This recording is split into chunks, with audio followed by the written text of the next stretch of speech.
Welcome to the Double Rainbow Podcast, where we uncover the timeless connections between medicine, magic, spirituality, and the mysteries of the universe.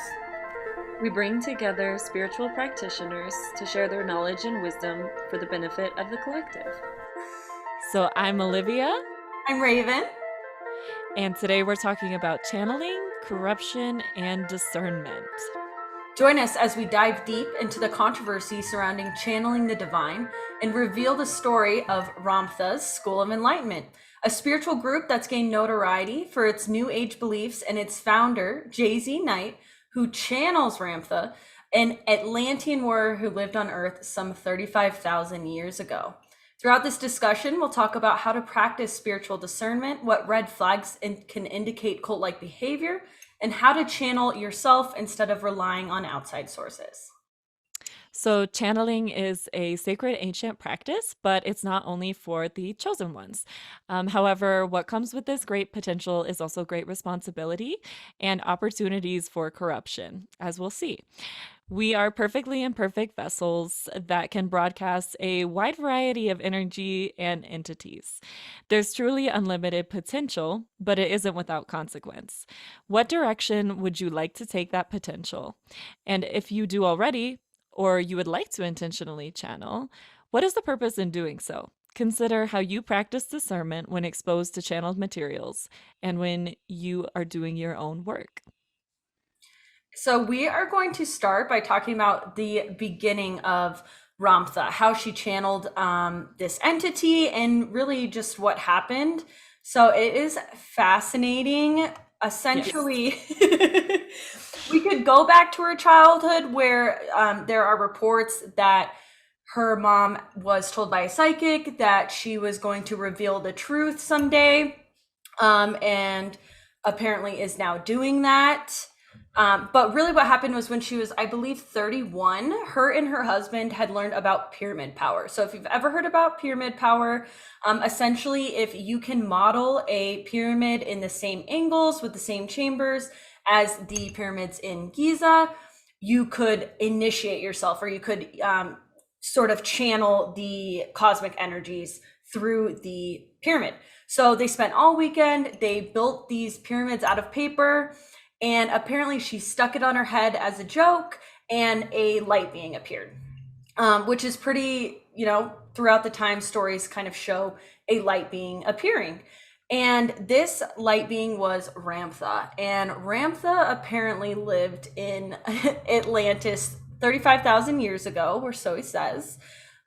He was a warrior, grew up in the slums, in the sort of port cities that are around Atlantis, because Atlantis is a circle, and basically sort of rose up and fought a war that he sort of started himself and was injured in the war. Then when he was injured in the war, he was sat on a rock. So it goes, he ascended and was raising his vibration until he became a light body. And now he has come back through J.Z. Knight to enlighten the rest of the universe, supposedly. Yes, very interesting. And just one interesting background information on J.Z. Knight is that she was actually born in Roswell, New Mexico. And she was born a year before the famous Roswell incident with the aliens and the UFOs. So just something there with that. And then also there's reports from some of her childhood friends, so long before Ramtha and the channeling of Ramtha, that when she was a child, one time she fell to the ground and she was seemingly possessed by a male spirit who called itself Demeus. And she said through her little child body, I have possessed this body for a long time, in a male voice. J.Z. Knight says this never happened, but multiple of her childhood friends have reported it multiple times. So just a little background on how she maybe got into channeling and why things are the way that they are now. So When Ramtha came through Jay-Z Knight, or so she says, he informed her that she was greatly loved and she would be the source of enlightenment. It would help her over the ditch of fear and limitation. So, why would he go through her? Why would he not just reincarnate? Is what a lot of people want to know. So, what he says and what she says he says is that he does not want to be worshipped as a deity, but rather treated as an equal, which he could do better through another person. And that he was limited in being a male entity. So he wanted to channel through a female to embody the dual female male nature of God. And he believed that Jay-Z Knight was especially suited for this task.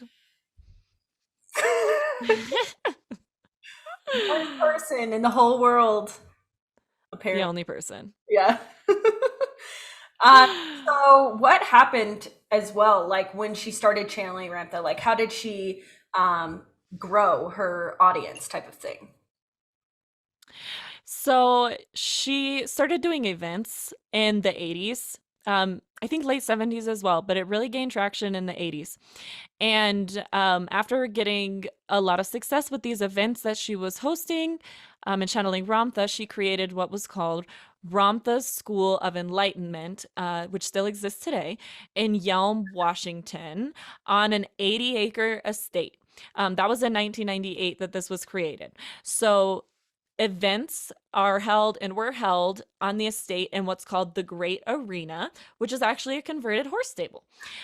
So the school says that it offers students tools to access their inner wisdom, focus their brains more effectively, and create what they want in their lives. To the best of my knowledge, people don't live on this property unless they're considered staff members, which there's like 80 staff members. But when people come for events, sometimes they do spend the night. And so right now on the Ramtha website, which you can look up, it is ramtha.com. The slogan is currently RSE, Ramtha School of Enlightenment, is the original school of consciousness and energy. Keyword original. So what so what pulled, like, Raven, from your research, what do you find pulled people into this?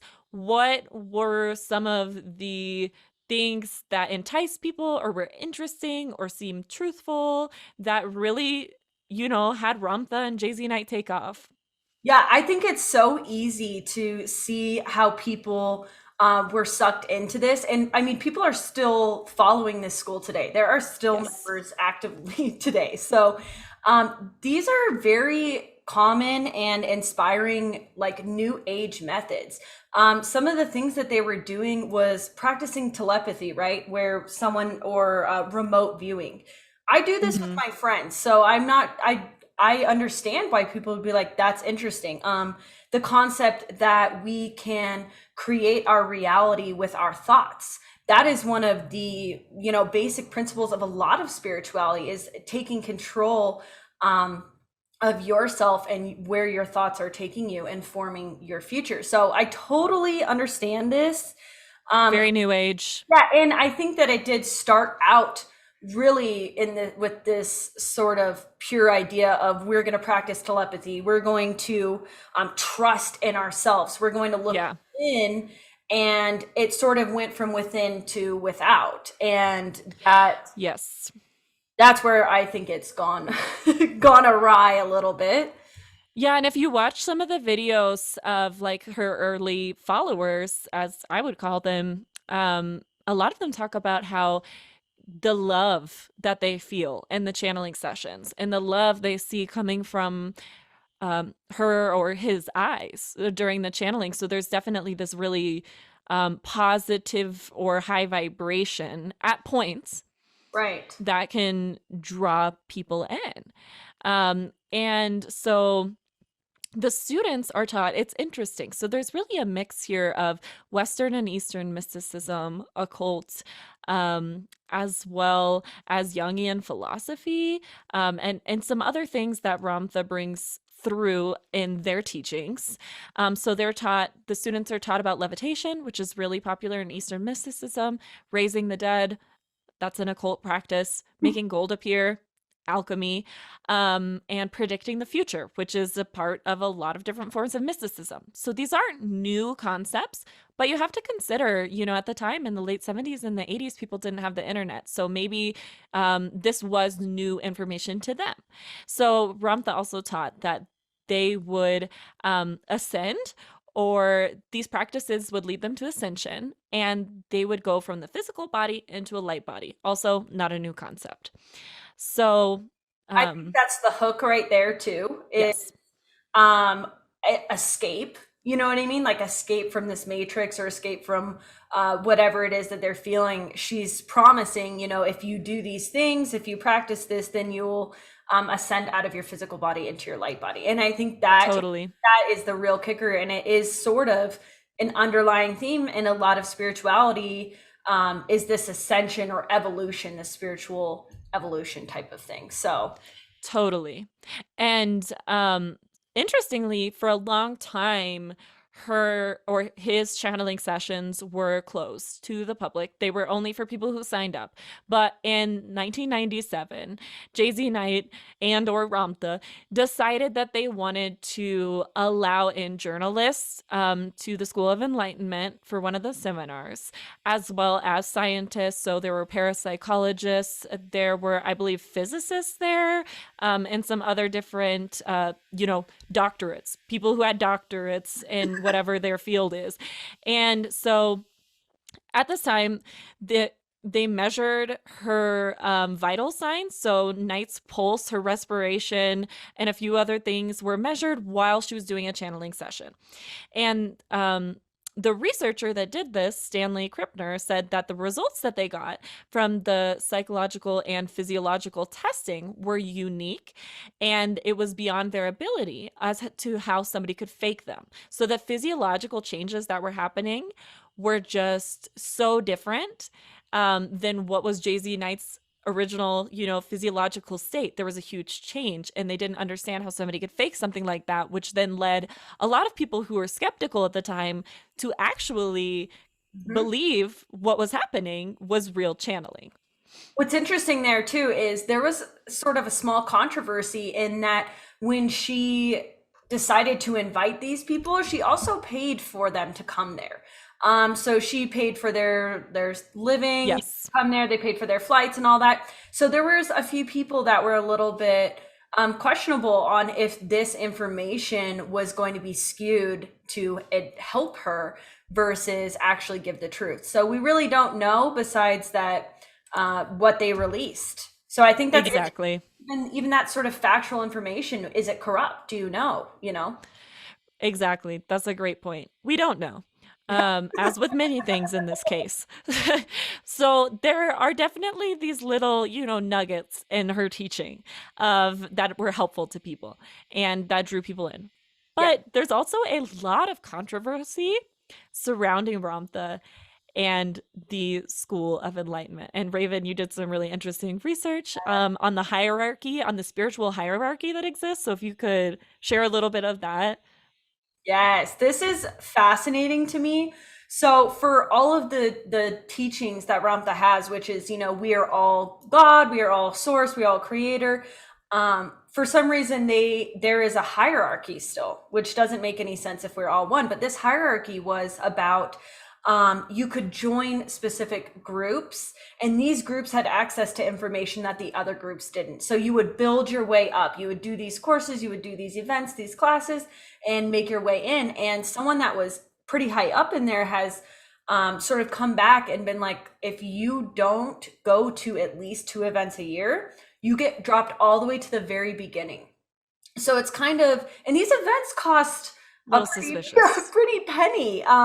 So I'm curious why all of a sudden your knowledge or your ability to access this knowledge is completely taken away because you didn't pay for an event. And I think that is Yes. really important. If you notice that there's a hierarchy, if someone's opinion is the all-knowing opinion, and then the person below that, and there's some issue that's questionable. There's some issues there. You know what I'm saying? And especially when it involves money. And it, like you Right. said, it involves a paywall that you can't get through. Even though this information is supposed to be for everyone, it's supposed to enlighten the world. It's supposed to help Gaia. How is that possible? when there's a paywall in front of it. It's just, And a very strong hierarchy, as well as another red flag in this is the blind following yeah. and people blindly following what Ramtha was saying. So this was about some serious things and also not so serious. Um, We can't even get through it without laughing because it's absolutely it's hilarious. ridiculous. Yeah, it's insane. So at one channeling session, Ramtha revealed that Hostess Twinkies contain an ingredient that can prolong life. And not just the Twinkies' life, but like your life will be prolonged. So the masters, as they call themselves, are the followers of Ramtha, the peers of Ramtha. They cleared the grocery store shelves in Yelm, Washington, of Twinkies. The manager at the supermarket in Yelm said Ramtha made some kind of announcement and now everybody's going nuts about Twinkies. So that's a really funny example. But you know, there's other things that they were blindly following her on, and this is a big one, and you'll notice this in a lot of cults, is that she is giving or he is giving these predictions as well, right? You know, giving these predictions, and specifically apocalyptic predictions about when the world is going to end, and urging the students to create underground shelters. And this is really common. We see this time and time again in cults. And it's easy, it scratch that. It's hard to disprove because they give these predictions that are so broad that you really can't disprove them. Okay, the world's going to end. Yeah. Okay. Right. And you know, like even now today, even on TikTok, like I do see people that are like, you need to be self-sufficient. You need to, and It's good advice. Like we could be more self-sufficient. It's not, you know, yeah. but Exactly.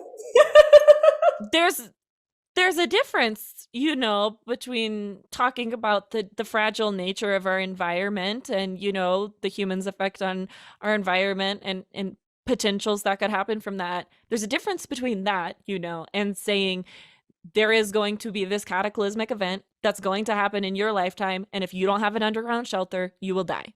That's Right. a little different. Yeah.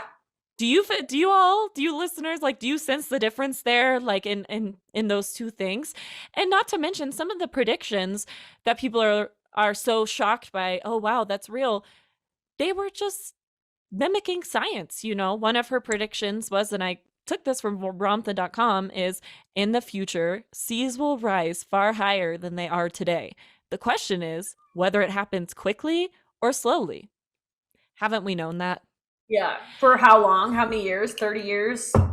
Right, like even more. That's not new. So, and one more thing on this is that no one else is allowed to channel Ramtha. Another red flag here, another sign of cult-like behavior. So, Jay-Z Knight actually filed a lawsuit against a woman from Berlin named Julie, for channeling Ramtha. She said that Julie was disturbing her psychic state and leaving her hanging in spiritual limbo during the 5 years that Julie was claiming to be channeling Ramtha. And what's interesting is this case was actually brought to the Supreme Court in Vienna, and it lasted 5 years. And then at the end of all this, Jay-Z Knight was actually awarded $800 and was awarded the rights of the sole channeler of Ramtha. Copyrighted an entity. Copyrighted. Copyrighted an entity. Does that feel right to you? Just think about that. And you know what we didn't include either here that it took me a very long time to find this, but apparently they were doing fear tactics, which was if you decided to leave the school, that these they claim that these negative entities were going to take over them and that they had to stay in the school for their own safety. And all of those, like, just combined, especially like you even said this cryptic message, when the dragon marches, be prepared to hibernate. Like, Yeah, that was another one of their predictions. Yeah, that it's just very fear based. Yes. It's almost survival based, which is Yes. the opposite of your spiritual self. It is more of your like lizard brain or your ego self type of thing. Totally. And then have you all ever heard of the film What the Bleep Do We Know? So this is another interesting connection here with Ramtha. And Raven, if you could go into this. Okay, guys, I'm not gonna lie. So I watched this. I watched this documentary, and I didn't know until afterwards that it was made by their people from the school. It was made by teachers and speakers, lecturers from the Ramtha School of Enlightenment. I didn't know. Most people don't know that. I didn't. Most people don't know that. And I was texting Olive, and she was like, "Did you know blah blah?" And I was like, "Oh no," because I'm not gonna lie, it was inspiring. It like we talked about, it's nothing new. It really is just the regurgitated concept of New Age spirituality, of creating your own thoughts or using your thoughts to create your own future. Yeah. But really, where they start to like turn this into an infomercial is when they start to incorporate Ramtha's teachings, which is that you can, like you said, part the Red Seas, that you can literally move matter in the physical realm, which is not. Yes, apparently Ramtha told her followers, or his followers, that I keep misgendering Ramtha. I'm sorry. This is hard. Because It's the a channel female channeling a male. a male. So yeah, he told the followers that they could part the Red Sea with their hands. Just, just one crazy thing out there. But yeah, so most people don't know that What the Bleep Do We Know was actually made and funded by members of the Ramtha School of Enlightenment. And not just that, it was the people that are on the show, the like lecturers. There's some pretty controversial lectures in here. There's one that was let me make sure that I'm saying it right so that I'm not. He basically worked as a Monsignor in the Catholic Church. Yes. And he actually was had allegations of pedophilia in 1994, which was settled outside of court, and then he was defrocked by the Vatican in 2005. Well, he actually was in this movie a ton. And then another person that was in the movie was actually a physicist who said that and he has since made another movie that's what the bleep do we actually know? Like it's like kind of a reverse of this. And he talks about that he explained the physics of matter, and he explained how matter is formed and created on the quantum level, and that they took just that and then they inserted in their teachers and lecturers and speakers to sort of create this really like expert level information or infomercial for the school that really you didn't even notice. It was sort of a brainwashing tool if you look at it in a negative side. So Yes. Yeah. So basically it was an advertisement. Yeah. For Ramtha School of Enlightenment. They made $10 million. They actually released this movie. It was sort of like an indie movie in Yelm, Washington, which is of course where the community is located. They released it in theaters there. Apparently it played for like 4 months. It was so people were coming to see it so much, and then it spread, and they eventually made $10 million, which is huge for an indie movie that really was kind of off the cuff and brought attention to the Ramtha School of Enlightenment for good and bad. Totally. And that segues into the money talk, which is fascinating. So Ramtha has put out a lot of content, not in recent years because there's been more controversy in recent years, honestly. But Ramtha has published over 120 books, 40 DVDs.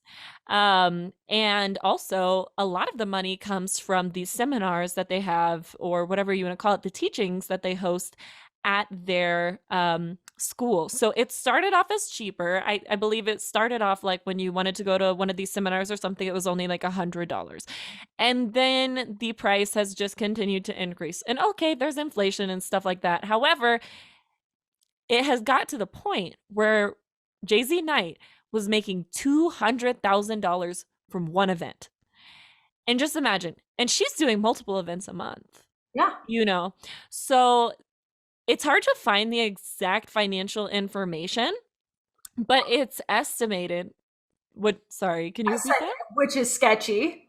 Which is sketchy, but it's estimated that the net worth of Jay-Z Knight is in between $2 and $10 million at the least.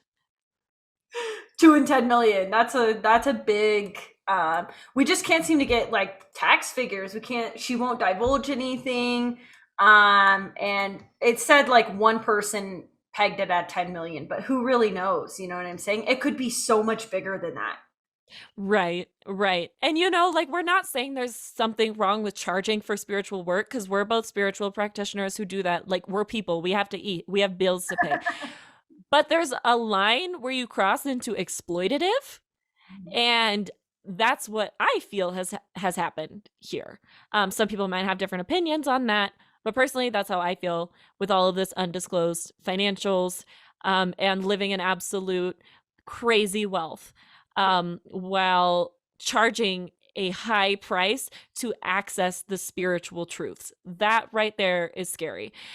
Because why would, and we said it before, but why would an entity that is here in love, that is here to share wisdom, why would they only share it through one person behind this really expensive paywall? How's that? That's not going to get the message across to the most people. That's only going to create an elite class. It doesn't really add up. So just some food for thought. And I think I forgot to put this in here, but I read a story where really what she's doing is she could make these events smaller. And for her to make $200,000 in one event means that there is massive amount of people packed into this horse arena, horse stadium. And this story I read was actually kind of tragic, where the Ramtha just like off the cuff was like, I think everyone needs to stay here tonight. Like, Yes. good vibration. We all need to stay here tonight. And it was not paved at this point, or not grassed at this point. I think it's AstroTurf now, but it was all dirt. Like, it was an actual horse stable. Horse stable. Yeah, and this old lady was like, I can't do that. Like, this is not good for me. I can't do that. And they made her stay, and she died of pneumonia like a few days later, from participating in this, when she clearly voiced her opinion. She didn't want to do it. And her free will was not respected in this scenario. And so No. I think that is interesting. That is a story that, shines light on some of the darker parts. Exactly. As well as so as Ramtha has progressed, more and more controversial and downright racist and homophobic statements have come out of Ramtha's mouth. Well, Jay-Z Knight's mouth, while she says she's channeling Ramtha. That's what's interesting. It's not just Jay-Z Knight making these statements, it is coming out of Ramtha. So we don't want to say all of the statements. Honestly, they're very triggering. They're really racist. They're really homophobic. You can look them up if you want to, but it is important to know that these things have been said, and specifically a lot of anti-Semitic things as well. Do you want to share that connection at all? Yeah. So are you talking about QAnon or?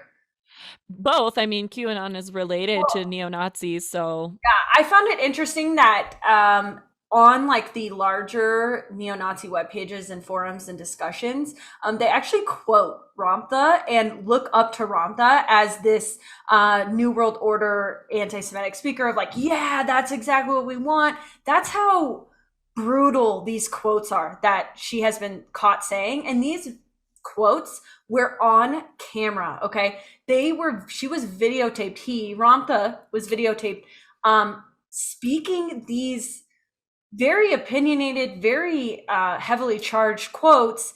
And then when they were just hate speech, honestly, straight up hate speech.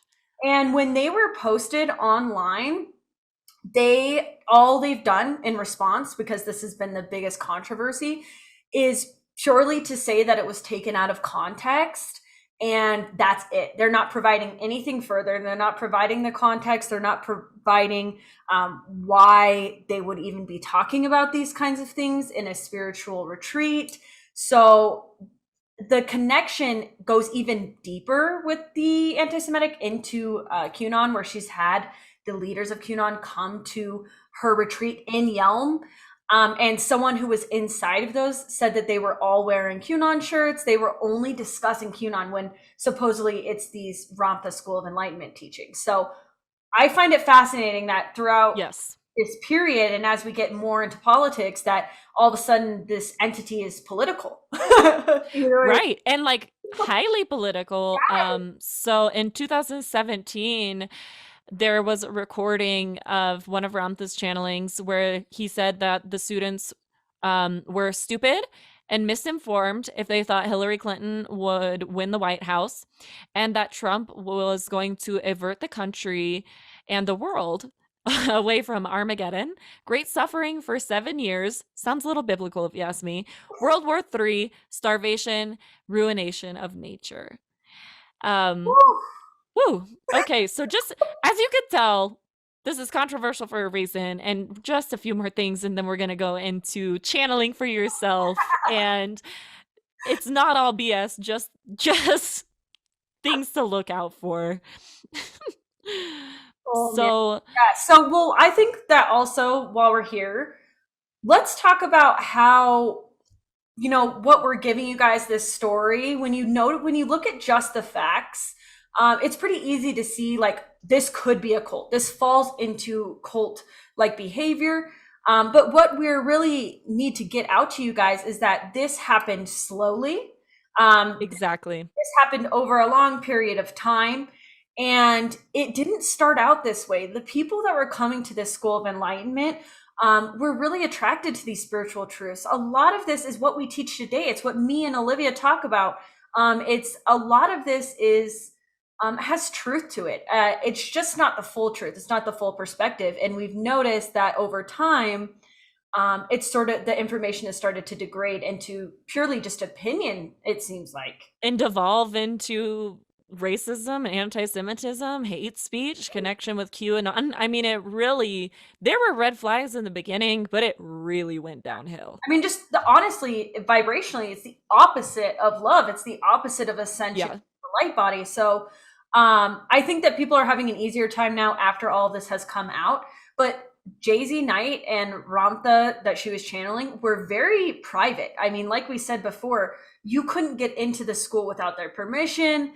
You weren't allowed to video. The person that videoed that obviously risked a lot to do that. So that's more of those red flags there of why is it so private? Why can't we find this information? Like we talked about on their website, ramtha.com. Please go to it. There is nothing to it. It is nothing of substance. Zero substance, zero information. I was almost scared to watch it to like find out, I didn't want to be like, I didn't want to be sucked in because there's good stuff. And I couldn't find anything. I found a few YouTube videos of her talking. We're going to post articles, resources, and movies for you guys to watch this because we could go on for hours. There's a lot. There's a lot here. And honestly, the point of this show is to provide this information and for you to make up your own mind about it. Yeah. So look at this stuff that we're going to put out here. And it'll make more sense too, because you might be wondering, how did anybody get sucked into this? Thank you so much for listening to today's show on Ramtha School for Enlightenment and the story of Jay-Z Knight. Join us next week as we dive deeper into the art of channeling and how to practice spiritual discernment. Support us by subscribing on Spotify, Apple Podcasts, and YouTube.